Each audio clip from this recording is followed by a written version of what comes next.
Prescriptions were posted in Rome and in every city in Italy. There was no corner, no abode or dwelling free from the blood of men.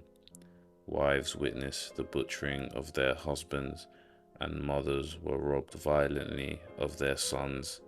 Some of the massacred were killed because they were simply disliked by another.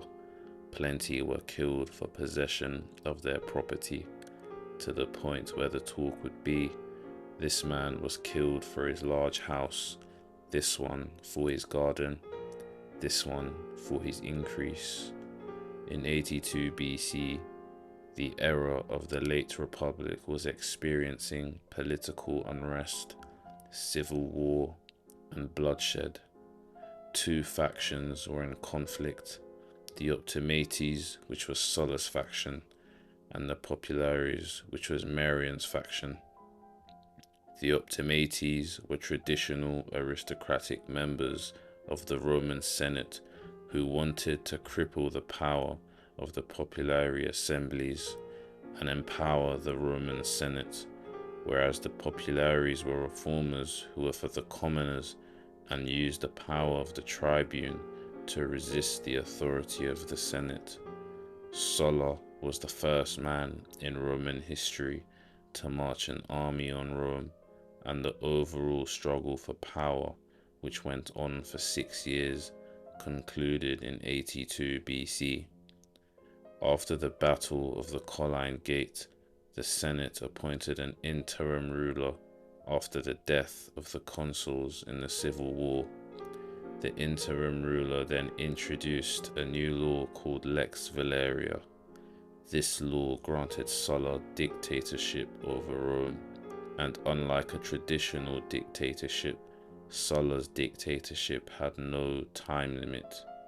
In other words, he had secured unlimited power. Sulla then listed proscriptions, which was an official decree sentencing men to death without trial and confiscating their property. Sulla published these lists of his enemies in the Roman Forum, and anyone who killed a listed man received cash rewards. What part does Caesar play during these events? Caesar's part during the Sullan Wars and the proscriptions was rather insignificant, seeing that he was only 17 at the time.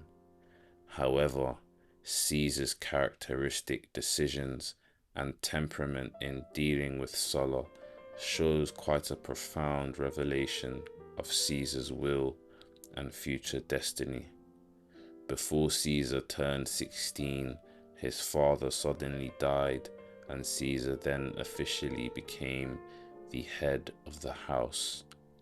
Cornelia, the daughter of Cinna, a close ally of the Marian faction, was married to young Caesar. Caesar's family had deep ties to the Popularis faction. Caesar's aunt Julia was married to Sulla's rival Gaius Marius. Caesar's father-in-law was Cinna. Caesar was 18 when Sulla's army took Rome for the second time. He was not involved in any of the wars. His father-in-law, Cinna, was dead. Caesar was not important enough, or neither wealthy, to warrant his death by prescription.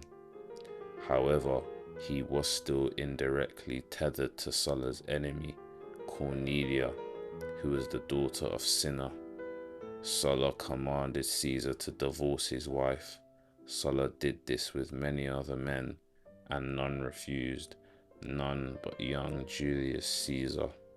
Caesar was the only man to refuse Sulla's ultimatum, irrespective of threats, favors, or perhaps a marriage link to Sulla's female relations.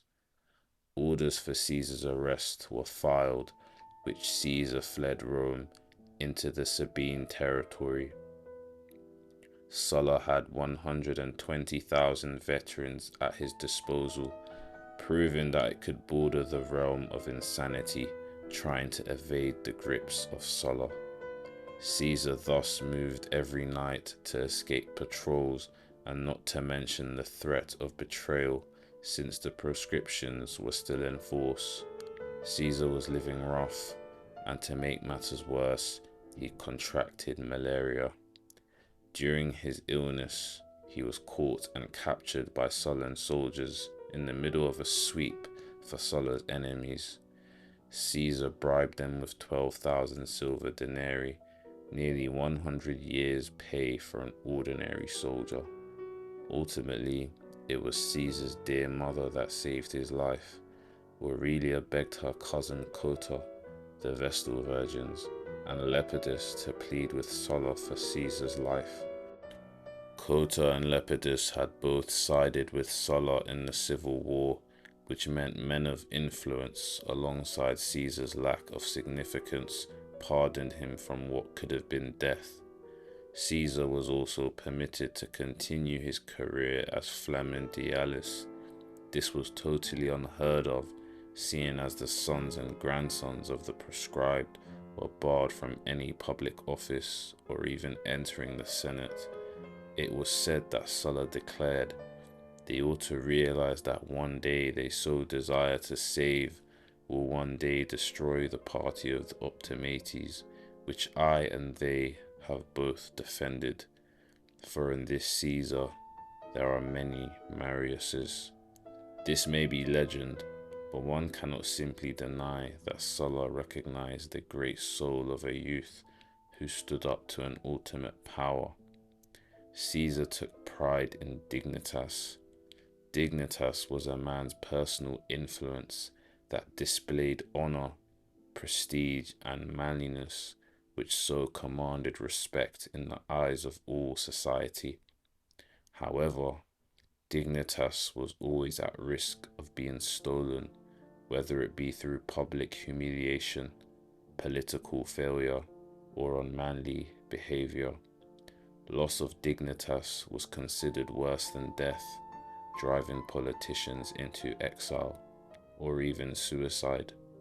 Therefore, dignitas was fiercely and or violently protected by the soul of each individual aristocrat.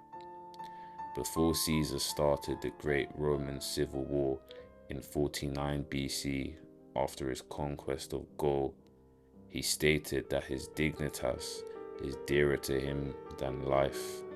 In his own written account, he says, "For him, dignitas had always been foremost and more compelling than life."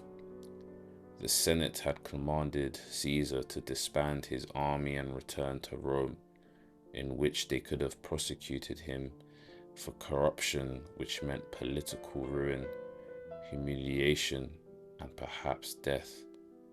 Thus Caesar waged war against Pompey and the Senate in defiance and defense of his dignitas, despite the overwhelming odds stacked against him. In his youth, he defied Sulla's command because he was repulsed at the thought of having his will bent by the will of another. While everyone else submitted, Caesar was defiant, choosing to pick hardship over submission, dignity over humiliation, and risk over safety.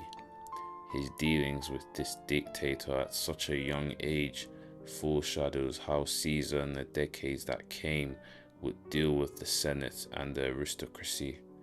Caesar had an extremely high opinion of himself, armored with thick ambition, temperament for risk-taking, and audacity. His decision to defy the dictator is a compounding effect of his self-belief, destiny, and later influence over the entire Roman Empire, as well as future empires, foreign and domestic kings, emperors, and rulers.